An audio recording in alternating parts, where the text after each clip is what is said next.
Welcome back to the Tul World podcast. I'm your host, David Ju, and I'm here with Master Ju. Hello there, Mr. Ju. Hello. Now, last week we covered the 5 laws of self-defense, and we talked a little bit about the proportionate part of it. Right. And maybe we should just go through these again. Maybe somebody missed last week. Let's just quickly go through the 5 laws again. Okay, well, the first one obviously is that you're innocent. The second one, I'll give you a plug in that one. Was it has to be imminent, so it has to happen right then and there. And that's right. The third one is the force proportionate. Right. And that your force on force does it justify. And the fourth one? What was the fourth one? Reasonable. Oh, the fourth one is was it reasonable, as in would your peers do the same thing in that situation? And what's the last one? The duty to retreat. And that's the one that we're going to be covering today, is the duty to retreat. Right. Now, before we kind of talk about that, I think it's interesting. General Che talked about the 5 composition of Taekwondo, and he kind of puts it in the context of the military terms. So you have fundamentals, you have Dalian, you have patterns, you have sparring, and you have self-defense. And so fundamentals, he kind of says it's like boot camp, real basic stuff. Right.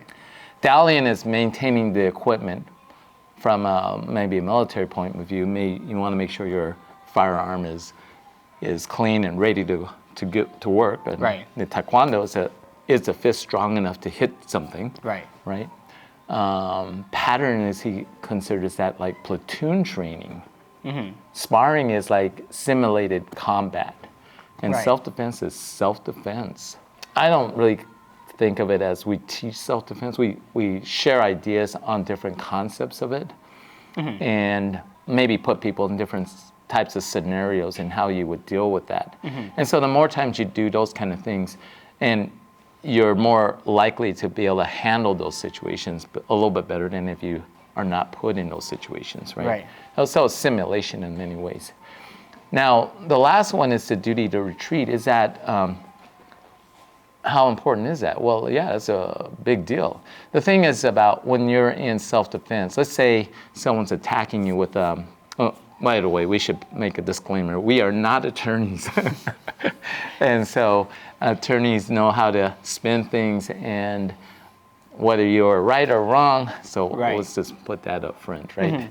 Let's say someone's attacking you, and through the whole process, because we show people how to disarm somebody, and through that whole process, let's say you didn't have the knife, but you were disarming them and it accidentally cut them or stabbed them or something like that, and it stops. So that duty of retreat, maybe that just stops and you just kind of back off, right?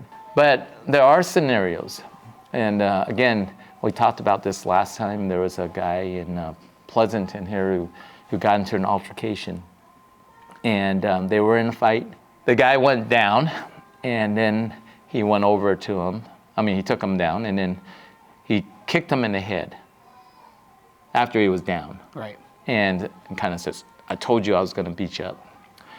And well, that kick, what ended up happening is caused great bodily harm. He became, kind of disabled, right? He no longer is able to function because of that hit. And he lost the claim of self-defense because there's that duty to retreat. Once you have someone under control, you must stop, and you can't go any further. It's kind of interesting that we understand those kind of things because we do what we call like a little self-defense skit for our black belt testing. But do we call it a self-defense skit? Yeah. We like to call it more of a demonstration. I like to call it a demonstration, but for some reason we've said self-defense skit. And everything we do is about self-defense, isn't it? We kick and punch is self-defense. Right. But so these skits are like a simulated attack, right? Right. Kind of. Right. So in some ways, but I like kind of like pre-arranged free sparring. Yeah, like a little bit, kind of like that. I'm sure a lot of schools actually do probably something similar. Right. They incorporated a lot of the self-defense concepts that they have done over the years Right. into the one skit. But as an examiner, I want to see if they are able to understand some of these concepts of, like, if someone grabs you by the hair, what are you going to do? Someone puts you in a bear hug, how do you get out of that? Right? Those kind of things. And so sometimes I watch some of these skits, and so they're defending themselves, their bad guy goes to the ground, and then they go over there and they give them an extra, like a pressing kick to the head. Or like a punch. Or a punch to the head, Right. and then they back off. And I would say that's a no, I would fail them. I would fail them for that particular area. And why? It's because of the 5 laws of self-defense, the duty Right. to retreat. If you have your opponent under control, you must back off, right? Right. And so when I see a student do that, then obviously one of 2 things is happening. One is that they didn't listen to what I talked about in class, or I'm not teaching it in class. Or they watch too many movies. Or they watch too many movies. It's one or the other. But that's also a good question, is like, how many instructors are actually even discussing these kind of ideas? I don't know. I'm sure I'm not the only one that likes to talk about that. It's not the most exciting, but I think as an instructor, we do have a duty to explain that, our actions have repercussions. Right. And we need to understand that.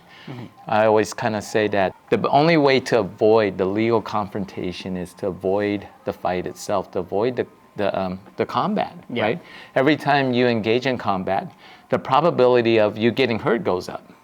The probability of you getting arrested goes up. The probability of you going to court goes up. And the probability of you go to prison goes up. There's just no way to go to 0 when you engage in combat. And whether you're right or wrong, it's always a possibility. I'm sure, again, I'm not an attorney, but I'm sure the best attorneys have lost many cases. Right. And you go, but it was self-defense. And because of some technicality, there you go, right? And, it reminds me of a black belt that kind of happened to him. He was standing in line, and these bad guys, thugs, kind of butted in line. They argued, and a fight kind of broke out. And the bad guy grabbed a broken bottle and swung at him.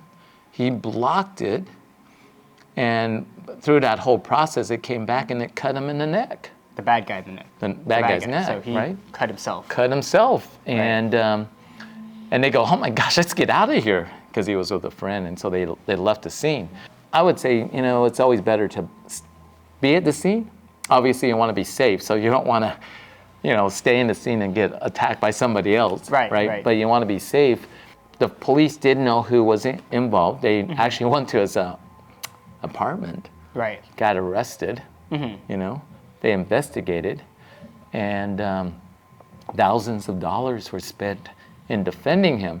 Luckily, the lawyer was able to get video footage of security cameras around that showed what had happened. Right. Okay. But if there wasn't that kind of maybe evidence, Right.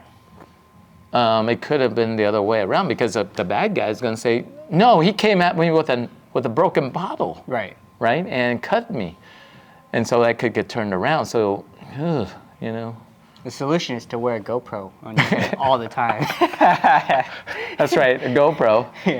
But that's part of that could be part of your self-defense, I mean, when you are in self-defense, it's always a good idea. It's like, yell out, hey, I'm being attacked. Hey, stop, I don't want to engage, Right. It's always a good idea. Hopefully you have a witness that heard you say that kind of stuff. Right. Because when you get, let's say you get engaged in something, and one of the things you should automatically do is that if you are in those situations and you get to a safe location, you need to call the police right away. Right. Because the guy that just got that you defended against, he might call the police and say, hey, I just got assaulted. Right. And generally I'm not saying, but I think generally the police are going to side with the first guy that calls. Right. Hey, It's a we kind of got a psychological 911. It's thing, like, right? this guy said he got assaulted. Let's Right. let's go to investigate that other guy, right? Right. And so, yeah, I think you should definitely call the police right away. Even if you're safe, you get into a little fight, you should definitely, you should probably do that. Right, right. Again, I'm not an attorney, so go It's just talk to an ideas, attorney. thoughts, Go talk to an concepts. attorney. What should I do? I don't know. Just don't engage in combat if you can. But it's not always possible. You can talk about the colors of awareness, but you can go from being aware of what's going on to all of a sudden, boom, you're in the fight, and now you just better hope that your martial arts skill is good enough to handle that. Right. Okay, so we're talking a little bit about the duty to retreat, correct? Right. And it kind of, your story was making me think about, like, sometimes you see in the movies where they disarm, like, the weapon, and then they toss it and they get out of there. Do you have personal thoughts on that? Or once you disarm somebody, if you had to, let's say they left, do you discard the weapon? You hold on to it? Or maybe they're still there? That's a good question. Do you keep control of it while you call the police? Every situation is a little bit different, right? But I would definitely say, because you don't really know for sure if you actually have control of that individual. Right. Right? You don't even know if that individual is actually down. So you always have to be prepared. Just because you took them to the ground and you disarmed them, should I go secure the weapon? Well, let's make it more extreme, right? And let's say it's a gun. You're able to disarm them, because I've seen these in skits. They disarm and they got the gun and they're pointing at them. Oh, whoa. Do you know how to use that? Right? Oh, Right. If you don't know how to use that, I don't know if you should be doing that, right? I mean, you don't even know if it's a real one or not a real one, right? But you're pretending like it's a real one, right? And so, if let's say it was a fake one, and you thought you had him down, and the guy goes, "That's a fake gun. I'm going to go for him." Right. And then now you're in trouble, right? But if I would definitely try to secure the weapon, make sure it's not accessible. But obviously, if you kick it off to the side, and it's actual, and he's not really down, he might just pretend like he was down. He says, "Uncle, I give up," right? Whatever. And so you backed off because you're supposed to back off, right? And he quickly goes. He sees this over, down the way. He can then go and access it, and then you're in trouble. So I think you definitely need to secure whatever that weapon might be, and you keep your distance. And what about the idea of, let's say you took them down and they got injured along the way?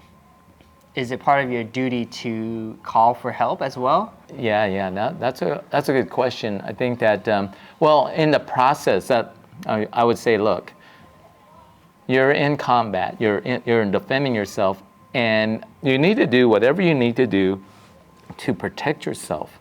If that means through that whole process you struck them in the eye to blind them, right? And it could cause seriously bodily injury, right? That's through the process of the self-defense. You got to be able to defend that, all right? In the court of law, you're going to be able to have to tell them, why did you do that? And how did that happen? But once it's under control, you are supposed to back off, right? Should you get out of there? Yeah, I think it's always a good idea to get to a safe place and call the police. Sometimes you can't, though. What if you're at home? Bad guy comes in, and he has a weapon, you have a weapon, you cut him, he goes down, you secure. Are you going to run out of the house? Well, I'm not sure if I would, because you might have family members. You need to make sure that they're safe. You want to get them out. So, but they're on the ground. They might be bleeding to death or something. I don't know, right? But you got to make sure that that's secured, right? Call the police out. Do you have a duty to go help them? No, I don't think you do. His life might be at stake, but the problem is you don't really know when you go to help them. You don't really know whether they have another weapon or whether they are really conscious or whether or not they're going to attack you back, right? So you got to protect yourself. So the thing is, they're down, you have a duty to retreat, but you got to make sure that you're safe. Okay. I don't know if that answers the question. Well, yeah, again, every situation is different. Yeah, it's an all idea. big of It's what all ifs, theoretical. you know? What's what if, and you have to have a good attorney Right. to deal with that. And that's also kind of interesting because there are insurance to handle situations like that. Like for instance, there are gun insurance, right? So in case you are in those situations, they have companies that will send a lawyer to do that.